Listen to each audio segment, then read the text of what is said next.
Assalamualaikum warahmatullahi wabarakatuh. Hai teman-teman, kembali lagi dalam mata kuliah Sosiologi Agama. Kami dari kelompok 4 akan membahas tentang kewajiban menuntut ilmu pendidikan bagi masyarakat Islam. Selamat menyimak. Apa sih pengertian kewajiban menuntut ilmu pengetahuan bagi masyarakat Islam? Pengertian kewajiban menuntut ilmu pendidikan bagi masyarakat Islam. Menuntut ilmu adalah suatu usaha yang dilakukan oleh seseorang untuk merubah tingkah laku dan perilaku ke arah yang lebih baik. Karena pada dasarnya ilmu menunjukkan jalan menuju kebenaran dan meninggalkan kebodohan. Pengertian pendidikan secara sederhana dapat merujuk kepada Kamus Besar Bahasa Indonesia atau KBBI.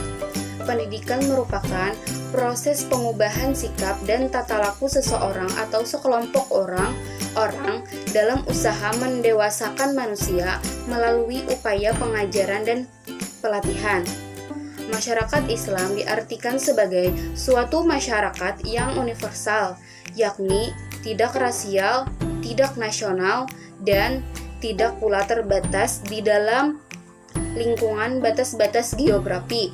Dia terbuka untuk seluruh anak manusia tanpa memandang jenis atau warna kulit dan bahasa. Apa sih hukum menuntut ilmu pengetahuan bagi masyarakat Islam? Hukum menuntut ilmu pengetahuan bagi masyarakat Islam dalam Undang-Undang Nomor 20 Tahun 2003 tentang Sistem Pendidikan Nasional. Dalam pasal 5 ayat 1 menjelaskan bahwa setiap warga negara mempunyai hak yang sama untuk memperoleh pendidikan yang bermutu. Dalam pasal 6 ayat 1 dijelaskan juga bahwa setiap warga negara yang berusia 7 sampai 15 tahun wajib mengikuti pendidikan dasar. Dari kedua undang-undang di atas menunjukkan bahwa hukum menuntut ilmu pengetahuan itu adalah wajib bagi setiap warga negara.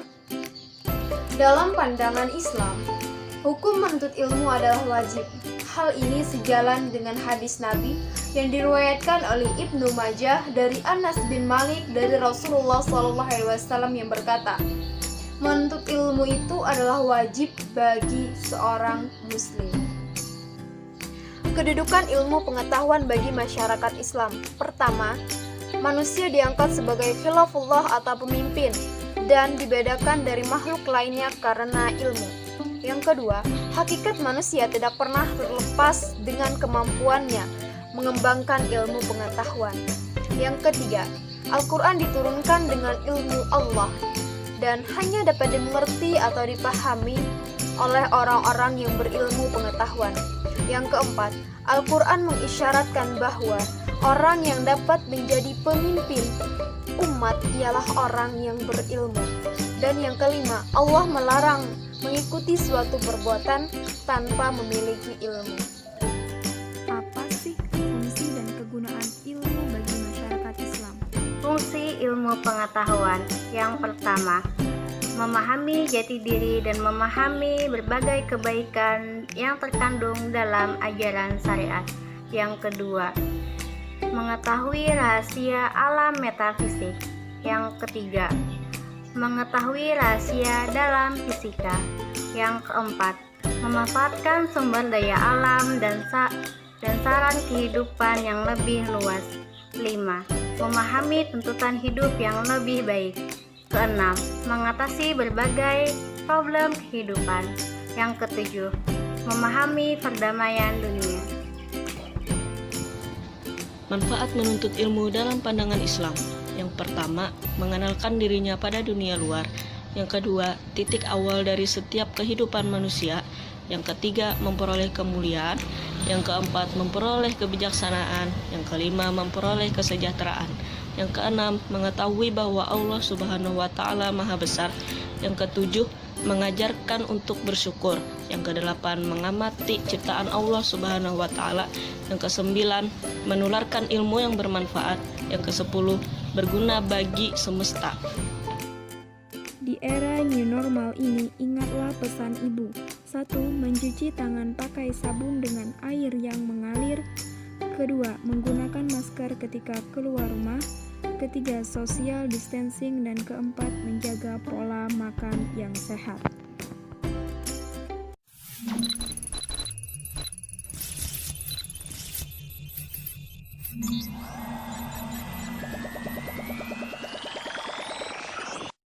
Assalamualaikum sih. Waalaikumsalam. Kayak apa kabarin? Alhamdulillah baik haji ulun. Kayak apa kabar pian? Alhamdulillah, aku gini baik juga. Kenapa nih nelpon? Aku tuh sih hendak memboi ikam kerjasama kayak itu nah. Oh, ikam namboi kerjasama kah? Kerjasama apa, Rin? Nggih berjualan sih ay. Oh, jadi kisahnya modalnya ini kita baadaan kah dahulu kayak itu. Kaina pas hujungannya kita bagi dua pulang kayak itu kah?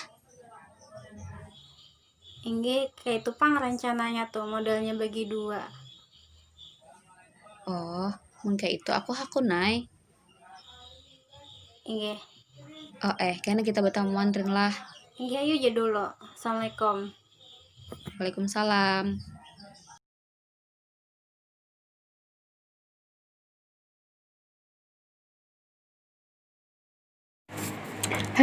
Bujur lah yo lu duitku nih saineh. Res. Oh, aku kan deh ada napa ngitung ngarannya. Nah, orang membawai aku kerja sama. Kamu nih tahu loh pada aku nih kada bisa bitung. Sekolah aja aku kada lulus. Tapi orang nih membawai kerja sama nih hendak kayak aku daripada aku kada diisi gawian. Nah, kain kisahnya Risai. Orang tuh membawai aku berjualan. Nah, kami tuh bermodal 100 orang pemulaan tuh. Lalu jar orang tuh kaina pas sudah tuh lek kayak modal tuh pulang bebulik pulang. Hujungannya tuh bagi dua pulang. Nah, habis tuh orang tuh ada pulang menjulungi modalnya ini nah. Bujur lah yo, bila misalnya modalku tuh ini lawan hujunganku tuh ini bujur lah yo. Nah, coba Pak aku menghitungkan sih ay. Jadi modalnya 100.000. Orang tuh madakan kaku hujungannya tuh kami 100 ya. Nah, hujungannya 100, aturannya ikam dapatnya 150.000 seorang sih ay. Ini duitnya. Nah, 120-annya berarti si ay ikam kena tipu. Iya leh. Lah kayak apa leh? Iya am si ay. Kamu apa kesalahan buhanmu? Aku kan tipu orang tuh kamu bawa aku kerja sama kayak itu berjualan kayak itu jadi orang aja kayak modalnya tuh tak boleh kayak pulang ya kayak itu habis tuh kayak aja anapa ujungannya kita bagi dua aja sekali orang menjulung sedikitannya kamu kada bagi dua kada biar orang para ke rumahku tuh jadi kamu tak tipu ya kayak itu kan jadi kayak apa leh kenahnya tuh supaya aku tuh kadang kena tipu. Kau nak minta nasihat Tuhanmu juga Allah Rabbi karena tipu kasih ya Allah hai. Ayo hasi ai. Makanya si ai mbak ini kamu sekolah aja demi ini kamu melanjutkan ada paket A ada paket B ada paket C ada si ai. Amunnya kita tuh sekolah insya Allah kita tuh tahu aja kayak itu nak kada mudah orang anak manipu kita tahu berhitung kawa membaca kita bisa kayak itu nah setidak-tidaknya kayak itu pak amun orang kada sekolah tuh si ai ya rancak kena tipu orang yang itu tuh salah satu faktor yang kada baiknya kita tuh kada sekolah kayak itu makanya itu ayo kada papa si ai mudahan ikam diberi rezeki yang lebih hai kayak nanya mudahan ai yang sabar sih lah. Oh kayak itu kak kisahnya.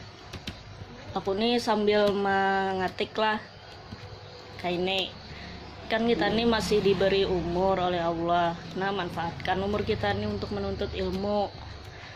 Kada ada ruginya kita menuntut ilmu nih asal jangan ilmu hitam ha.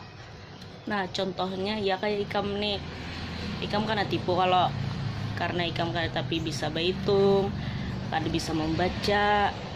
Nah dari kejadian nih ikam jadi akan pelajaran kita harus menuntut ilmu tuh baik agama maupun dunia karena ilmu dunia tuh supaya kita tuh nyaman di dunia.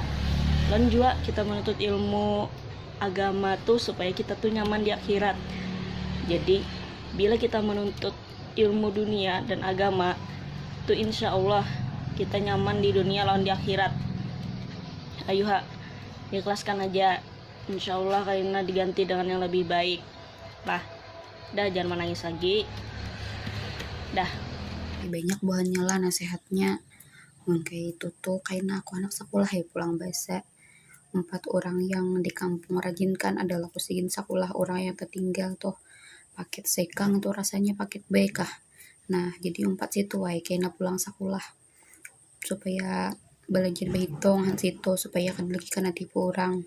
Sekali lagi makasih banget lah buhannya lah nasihatnya. Terima kasih ya, thank you, I love you, no smoking.